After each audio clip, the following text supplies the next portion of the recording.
So, today we're diving into something that's deeply rooted in many cultures: ancestor worship.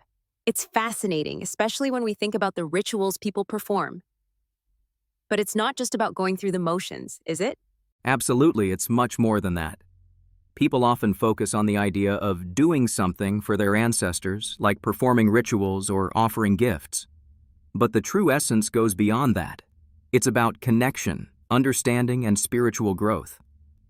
Right? It's not just about the act itself, like offering food or incense. There's a deeper meaning behind it. It's about how we align ourselves with those rituals and what our mindset is when we're doing them. Exactly. You can't simply do a ritual because it's expected, or pay someone to do it for you. That's like treating it as a transaction. It's about intention. You need to be genuinely engaged in the practice, connecting with your ancestors, and reflecting on your own life as well.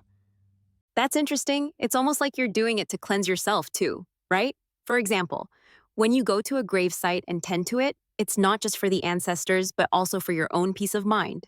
Exactly. It's a two-way exchange. When you're cleaning the grave, you're not just honoring the past, you're reflecting on your own life.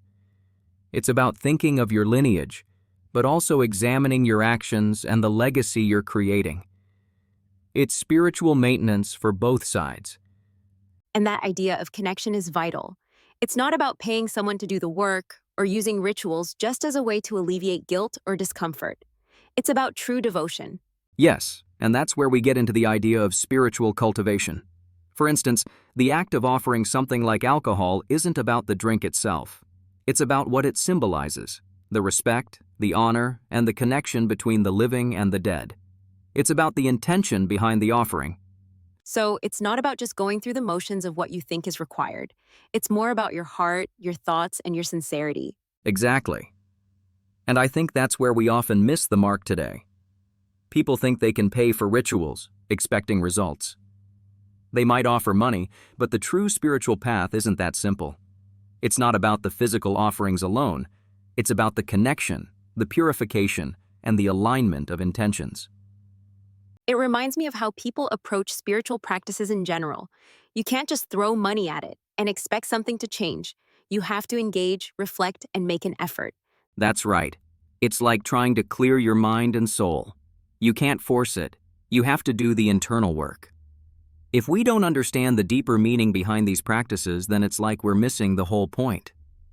And that's why rituals, especially those honoring ancestors, are so significant.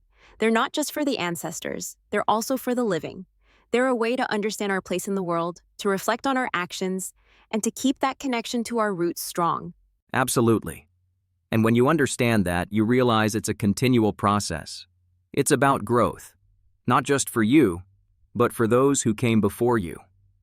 The actions you take in this life impact both you and your ancestors in the spiritual sense.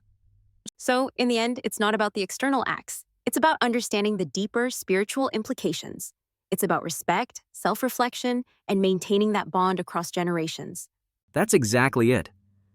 And when we perform these rituals with that understanding, we're not just honoring our ancestors. We're also honoring ourselves and ensuring that the spiritual path continues.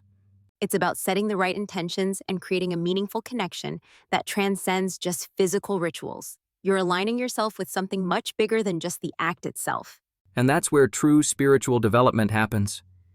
It's about bridging the gap between worlds, this life and the next, and doing the work to understand, grow, and transform spiritually. Exactly. And maybe it's time we all take a step back and ask ourselves, are we just going through the motions? Or are we truly engaging in the rituals with the right mindset? That's a question we all need to ask ourselves. Because when we can truly connect with the spiritual significance behind these practices, that's when real transformation happens, for us, for our ancestors, and for future generations. Well said. I think we've covered some really important aspects of ancestor worship and the true meaning behind it. It's not just about rituals. It's about connection, intention, and growth. Absolutely. And remember, it's all about cultivating that deeper understanding. Only then can we truly honor our ancestors and live a life that reflects that respect.